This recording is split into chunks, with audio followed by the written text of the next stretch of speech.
Okay, everyone. So we were discussing about financial leverage. Let's understand financial leverage very much in detail. Okay.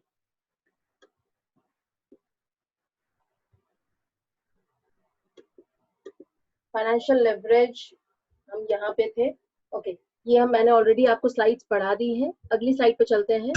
Okay, सो अगली slide financial leverage के अंदर कह रही है the reason for increase for higher EPS, that is earning per share with debt are: first, the rate of return on investment is more than the cost of debt, right? So basically अगर हमारा debt के बढ़ने से capital structure में अगर earning per share यानी कि जो इक्विटी शेयर होल्डर्स का जो रिटर्न है अगर वो बढ़ रहा है तो उसकी वजह ये है पहली, क्योंकि rate of return on investment, मतलब rate of return on investment का मतलब क्या हुआ कि वो जो मैंने इन्वेस्टमेंट की है, जो फंड रेज किया और जो इन्वेस्टमेंट किया उसके अगेंस्ट जो मुझे अर्निंग्स आ रही है, it should be more than my cost of debt. जो फंड्स आप रेज कर रहे हैं डेट के थ्रू, अगर उसको कवर करने के लायक आप इन्वेस्टमेंट से रिटर्न जनरेट नहीं कर रहे तो वो इन्वेस्टमेंट ही गलत है, right? So in all the situation it should be more than the rate of cost which has been incurred. Okay, next is interest paid on debt is tax deductible.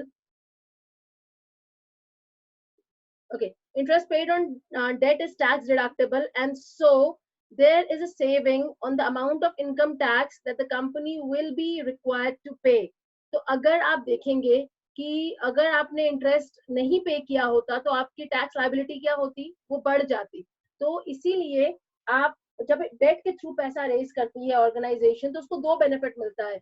एक तो organisation को interest पे करना पड़ रहा है which is a fixed rate of interest, and so the cost which it is bearing against the interest against the debt is a lower amount, is a lower cost. And secondly, debt के होने की वजह से आपकी जो tax liability है वो भी कम हो जा रही है. तो जब ये दो बेनिफिट्स मिलते हैं तो उससे आपका जो ऑर्गेनाइजेशन होता है उसकी इक्विटी शेयर होल्डर्स की रिटर्न्स बढ़ जाते हैं, right? The third point is the number of shares is lesser when the funds are raised as debt, raised through debt.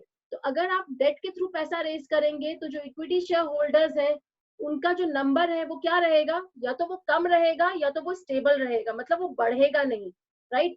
इसीलिए अब आप जो भी प्रॉफिट अर्न करेंगे वो उतने ही limited number of shareholders में डिवाइड होगा. वेयर एज जब आपके पास डेट के थ्रू आप इक्विटी से पैसा रेज करते तो आपका अर्निंग्स जितनी बढ़ती उसके कंपैरिजन में आपके इक्विटी शेयर होल्डर्स भी बढ़ गए हैं.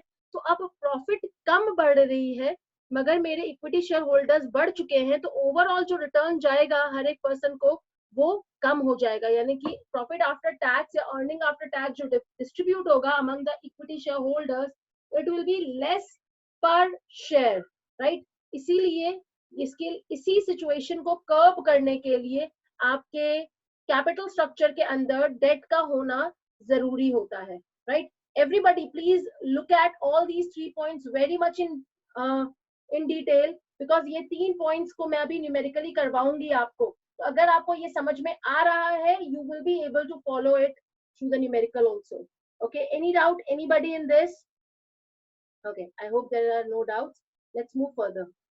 Next is use of financial leverage, however, involves a risk to the equity shareholders because even a small change in EBIT will cause greater change in EPS. मैंने आपको कहा था मैनीफोल्ड इफेक्ट, अगर आपको याद हो इस बारे में.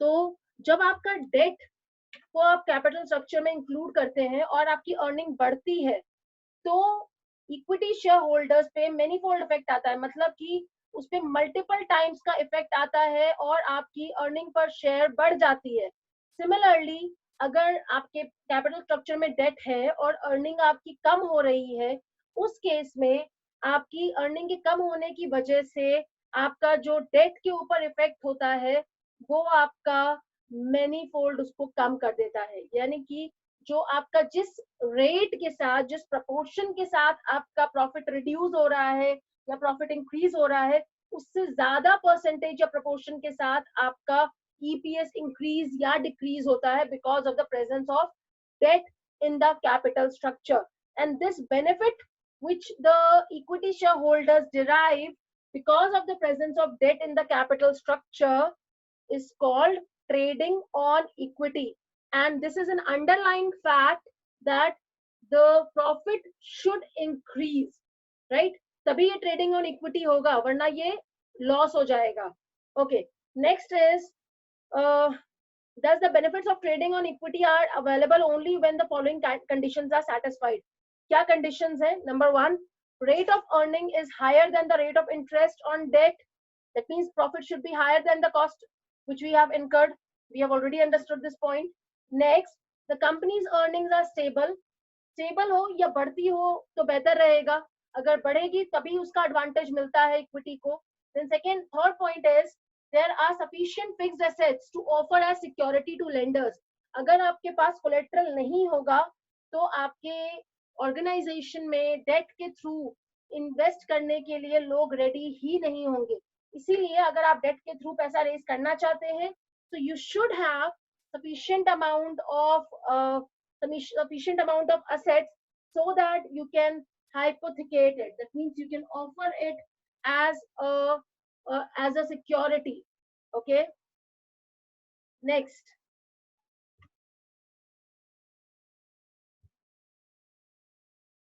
Okay, I hope this is clear to all. इसके आगे जो आपके पास आ रहा है वो है न्यूमेरिकल एग्जाम्पल. ये न्यूमेरिकल एग्जाम्पल आप खुद करेंगे यहाँ से, राइट? मैं आपको बोर्ड पे करवाने वाली हूँ. ये आपके लिए होमवर्क है, आज आप इसको सॉल्व कीजिए. और अभी हम करेंगे बोर्ड पे. मैम स्लाइड की फर्स्ट लाइन समझ में नहीं आई. फर्स्ट लाइन क्या है वैदिक? फर्स्ट लाइन बता सकते हैं आप क्या है? If you want me to go back to that first that slide, let me do it for you.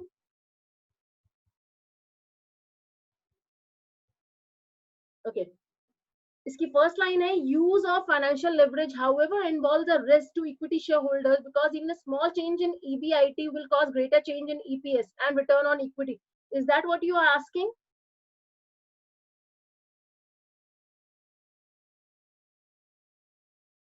Okay, so this is saying, or rather I'll show it to you. ये पढ़ लिया आपने? अब मैं आपको दिखाती हूँ इसको. यहाँ देखिए सब लोगों को बोर्ड साफ नजर आ रहा है? अगर बोर्ड साफ नजर आएगा तो आप समझ पाएंगे कि मैं आपको क्या बताने वाली हूँ बोर्ड पे आज.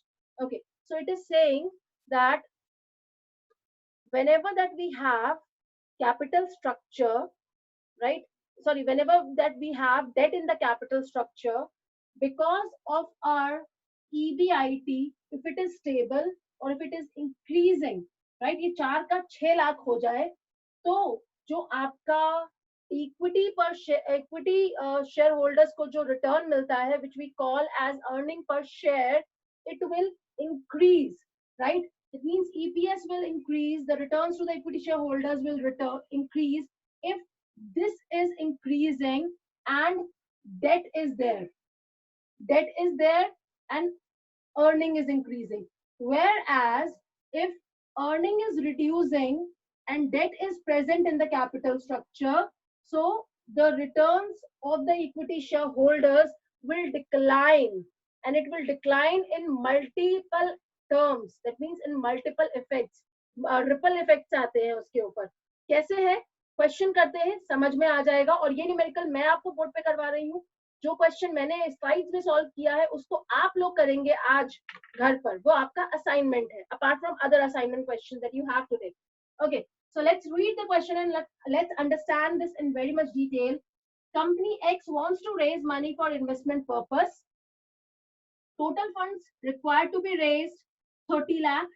Interest rate on debt is 10%.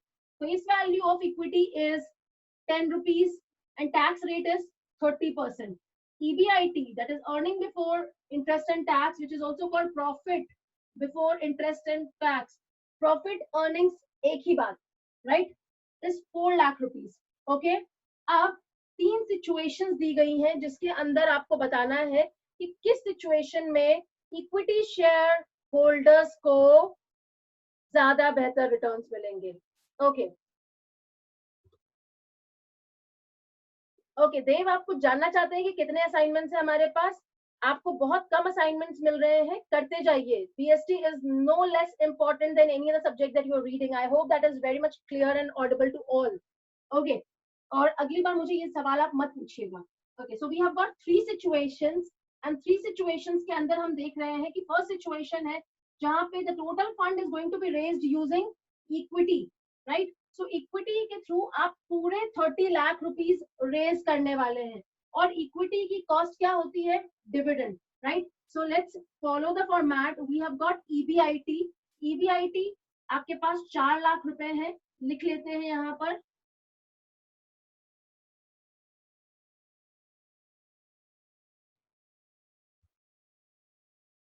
Okay, so I've written EBIT for all the 3 cases.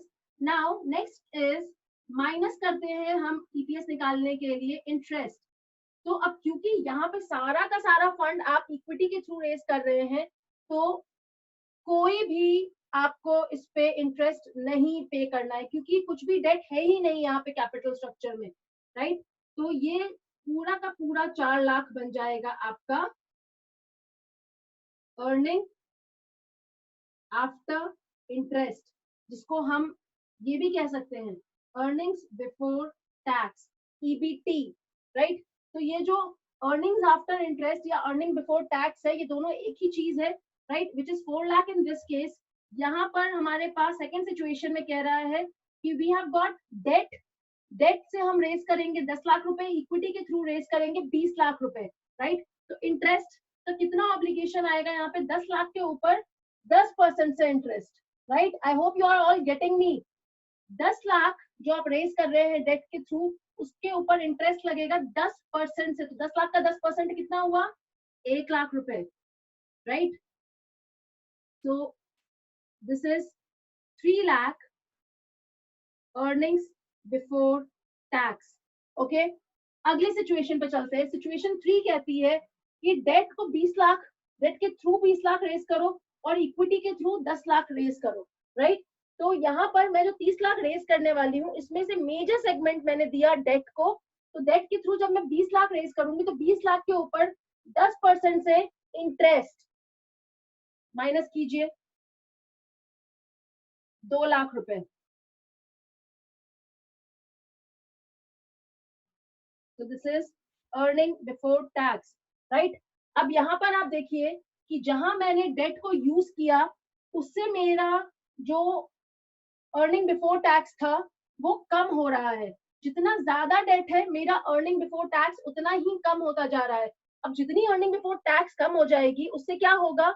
उससे ये होगा कि आपकी टैक्स लायबिलिटी कम हो जाएगी. ओके, मेरे पास एक डाउट आया, let me take up that doubt. Okay, Vaidik आपने पूछा थर्ड सिचुएशन तो पॉसिबल ही नहीं है ना. थोड़ा सा मैं आपको यहाँ पर रीफ्रेम कराऊंगी चीज को, ध्यान से सुनिए. ओके, देव आपने पूछा बिफोर इंटरेस्ट होगा ना. बिफोर इंटरेस्ट क्या होगा मुझे बता दीजिए, मुझे समझ में नहीं आया आपका क्वेश्चन. एक बार फिर से आप अपने क्वेश्चन को रीफ्रेम करेंगे और लिखिए, ठीक है. वैदिक आपका क्वेश्चन है, मैं आपको क्वेश्चन को बता रही हूँ कि थर्ड सिचुएशन कैसे पॉसिबल है. ओके, क्वेश्चन का फर्स्ट लाइन पढ़ेंगे वैदिक, ध्यान से. Company X wants to raise money for investment purpose. This is not the capital structure. This is not defining the capital structure. This is the money which we are raising, right? तो ये पैसा जब आप raise करेंगे, ये total capital structure को form करने में मदद करेगी. मतलब ये जो कैपिटल स्ट्रक्चर ऑलरेडी एग्जिस्ट कर रही है 30 लाख से पहले, उसमें जब ये 30 लाख में आपका और जुड़ेगा, तो 20 लाख जुड़ेगा टुवर्ड्स द डेट, 10 लाख जुड़ेगा टुवर्ड्स द इक्विटी. इस केस में 10 लाख जुड़ेगा टुवर्ड्स द डेट, 20 लाख जुड़ेगा टुवर्ड्स द इक्विटी. और ये इस सिचुएशन में पूरे के पूरे 30 लाख जुड़ जाएंगे जाकर इक्विटी के अकाउंट में. I hope this is clear to you Vaidik. समझ में आई बात? यानी कि ये मेरा कैपिटल स्ट्रक्चर पूरा का पूरा नहीं है. कैपिटल ऑलरेडी एग्जिस्ट करता है, मगर मुझे और फंड्स चाहिए इन्वेस्ट करने के लिए, इसीलिए ये 30 लाख रुपए रेज किए जा रहे हैं. और इस 30 लाख को आप कैसे कैसे रेज करेंगे, राइट, ये उसके ऑल्टरनेटिव्स दिए हुए हैं आपको. First scenario is wherein you have no debt. Second scenario is wherein you have lesser debt. Third scenario is when you have more debt than equity. Is it clear, Vedic? Did you get the point? Okay. Anybody else who has got a similar doubt? जिसको अभी भी नहीं समझ में आया है? Anybody else who has not understood any of the thing which I have written here on the board?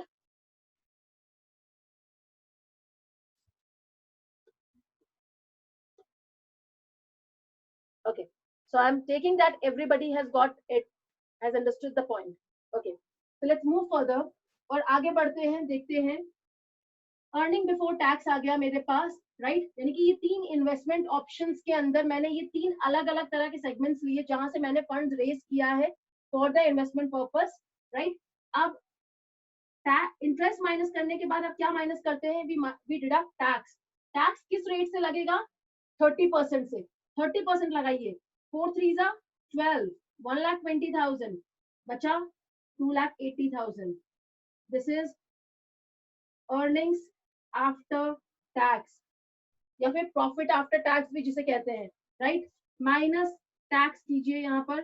तो 3 लाख का 30%, 3 3 9, 90,000,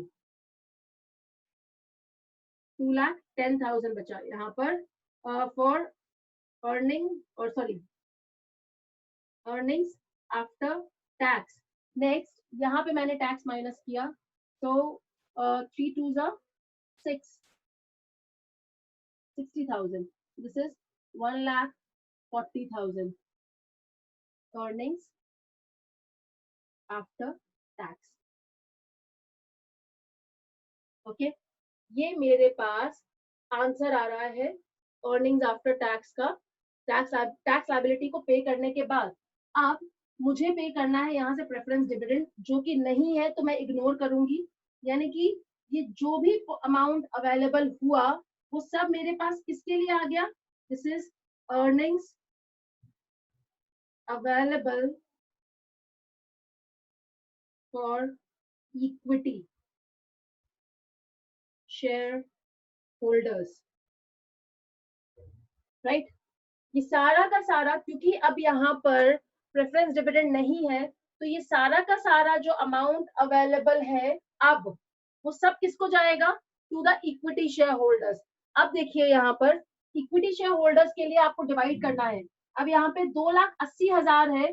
टोटल आपके पास फंड्स कितने थे? 30 लाख के. 30 lakh divided by face value. Number of shares कितने हुए? नंबर ऑफ शेयर्स हुए यहाँ पर 3 लाख.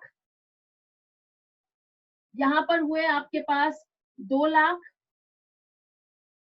और यहाँ पर हुए आपके पास 1 लाख, राइट? सबको डिवाइडेड बाय 10 कर दीजिए. डिवाइडेड बाय 10 करेंगे आपके पास नंबर ऑफ इक्विटी शेयर्स आ जाएंगे, right? So number of equity shares आते ही अर्निंग्स, ईपीएस का फॉर्मूला क्या होता है? Let me right it for you. So EPS का फॉर्मूला होता है earnings available for equity divided by number of equity shares, right? तो अब अगर मैं यहाँ पे कैलकुलेट करूं 2,80,000 divided by 3 lakh, what is the answer? Everybody please calculate. So the answer would be, let me do it for you. So it is 2,80,000 divided by 3 lakh. It is 0.933 rupees, right? Then we have 2,10,000 divided by 2 lakh. It is 1.05, and this is 1,40,000 divided by 1 lakh, so it is 1.4, right? So ये मेरे पास, okay Krishna, you have a question, please write it down. Okay, ये मेरा जो दिख रहा है EPS, क्या दिख रहा है? ईपीएस आपका बढ़ गया. In first case, wherein you have raised all the funds using equity, the EPS is the lowest.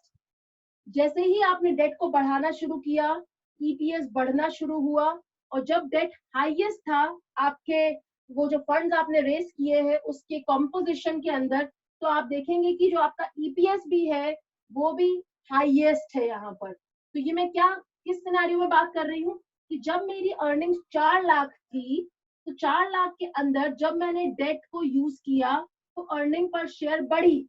और जब डेट को और ज्यादा यूज किया तो मेरी अर्निंग पर शेयर और बढ़ी, right? This is what we are talking as of now for this investment proposal. Is this clear? Is this clear to all? Anybody having any doubt, please ask. अगर ये नहीं समझ में आया है तो अगला नहीं समझ में आएगा. और इस केस में इसका ROI कितना है? ROI का फॉर्मूला होता है EBIT over total investment. Calculate करते हैं. So it is 4 lakh divided by 30 lakh into 100. So how much is it? So it will be, let's calculate.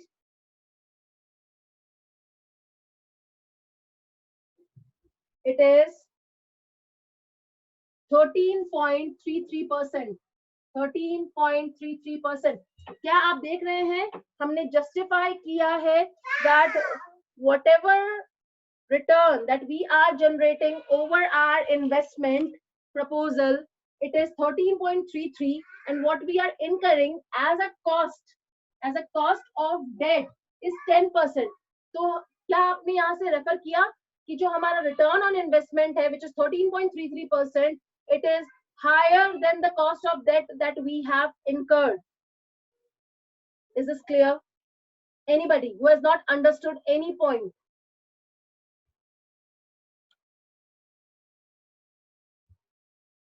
Anybody? I hope वैदिक आपको समझ में आया. आपका जो फर्स्ट लाइन आप पूछ रहे थे उसका एप्लीकेशन आपको समझ में आ चुका है, राइट? अब इसी चीज को हम एक और सिनेरियो में करेंगे. ये मैंने फर्स्ट सिनेरियो किया जहां पे अर्निंग्स 4 लाख थी. अब अर्निंग्स को चेंज कीजिए और कम कीजिए, राइट? यहाँ पे मेरी अर्निंग्स 4 लाख थी, तो जो मेरा डेट के होने की वजह से मुझे फायदा मिला वो क्या था? EPS increased, right? अब दूसरा सिनेरियो कर लेते हैं.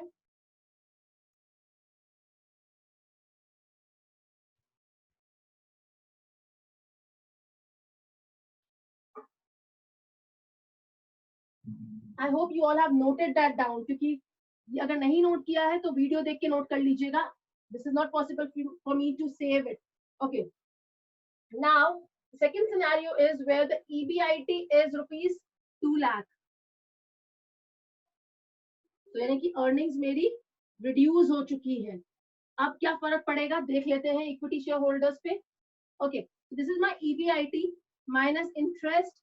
यहाँ पे 0 है.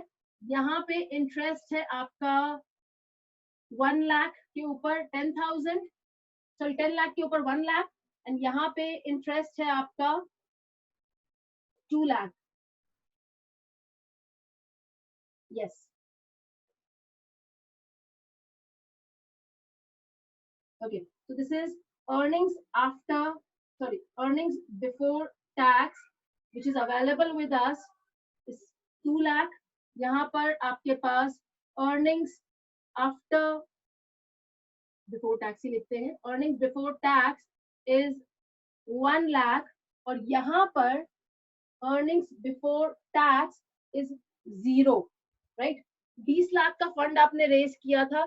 20 लाख पे ऑलरेडी आप 2 लाख का इंटरेस्ट पे कर चुके हैं, तो आपके पास EBT 0 हो चुकी है ऑलरेडी. तो यहाँ अगर मैं देखूं तो मेरे पास अर्निंग बची ही नहीं. अगर अर्निंग बची ही नहीं है तो आप टैक्स कैसे पे करेंगे, राइट? यानी कि अब यहाँ पे आगे कुछ भी पॉसिबिलिटी नहीं है. इसका देखते हैं आगे करके. माइनस इंटरेस्ट माइनस टैक्स कर लेते हैं यहाँ से. So this is 60,000. So 1,40,000 is profit after tax or earnings after tax, and this is earnings available for equity.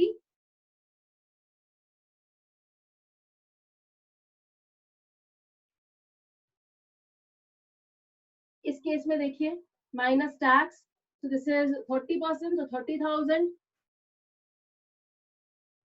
70,000 is earnings for equity, और यहाँ पे तो it is all 0, so no earnings is available for equity. Okay, अब यहाँ पर मेरे number of shares कितने थे? मेरे पास नंबर ऑफ शेयर्स हैं 3 लाख, और यहाँ पे 2 lakh. No returns, right? So can you all understand what is happening? Okay.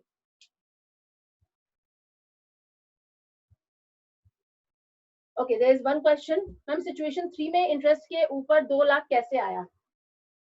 20 lakh आपने डेट के थ्रू रेज किया है. 20 लाख अगर डेट के थ्रू रेज करेंगे, 10% से इंटरेस्ट पे करेंगे, कितना पे करेंगे, कितना आएगा amount? What is the amount that you are going to पे?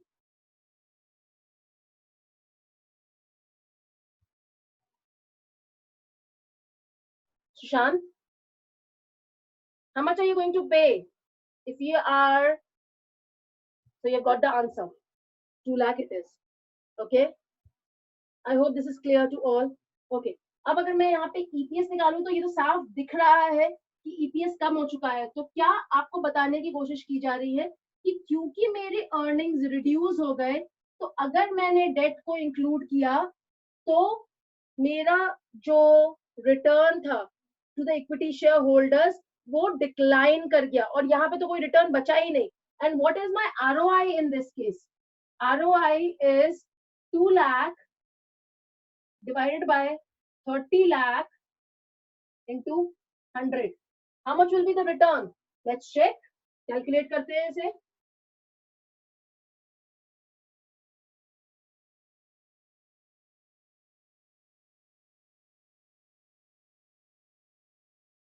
It is 6.67%. What is the cost that you are bearing for a debt? You're bearing 10% cost, and the return which you are receiving from your investment proposal is 6.67.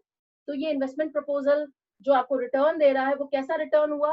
वो return आपका कम हुआ, and that is why it is not going to be taken into consideration, right? I hope this is all clear and everybody has understood all the points very clearly. So let's go back and let's start with the factors. Okay. Do you want me to do the factors today or should we do it tomorrow? Because factor is very important point that we have, and I think that we should give it proper time. So, okay. Thank you everyone. So I'll follow whatever that you all are saying, and we will be doing the factors affecting the capital structure tomorrow. आज के लिए, और मैं इसलिए भी ये नहीं करवा रही हूँ अभी क्योंकि factors affecting is not 1 or 2, it is basically 10 or 12, right? तो ये 12 factors समझने के लिए हम सबको टाइम चाहिए. तो अभी आप लोग सभी लोग जो आज हमने क्वेश्चन पढ़ा है और जितना कैपिटल स्ट्रक्चर पढ़ लिया है और जो न्यूमेरिकल पढ़ा है वो आप लोग आज रिवाइज करेंगे. वो मैं आपको भेज रही हूँ with the solution, right? Read it, understand it. ये पेपर बोर्ड में आया हुआ है, ये क्वेश्चन बोर्ड में आया है, राइट? तो आपको ये बहुत अच्छे से समझना है. कोई भी किसी के लिए भी ये नहीं समझना कोई ऑप्शन नहीं है, क्योंकि ये आ सकता है आपके पेपर में भी, और बोर्ड में आए ना आए मैं तो जरूर डालूंगी प्री बोर्ड में, इसीलिए इसको अच्छे से करिएगा. ठीक है? तो all the best to everyone. Please do the work, right? And we'll be meeting tomorrow, and please take care of yourself. Thank you. आज का असाइनमेंट क्या है? वैदिक पूछ रहे हैं. आज का असाइनमेंट आपके लिए सिर्फ ये क्वेश्चन है जो मैं आपको आपके व्हाट्सएप ग्रुप पे डालूंगी. बाकी का जो असाइनमेंट है which is related to the another segment of the chapter which you are going to receive tomorrow, right? तो इसके अलावा let me see if there can be any other question which I can give you. I'll be giving you that assignment today. So that question plus this numerical question would be the assignment for today. Okay. Thank you everyone. Please take care of yourself, and I hope you are able to understand financial management very well. Do it very properly because this is a very important chapter. Weightage is for this finance segment is 15 marks, right? So we cannot afford to miss out on anything. Thank you everyone, and please take care.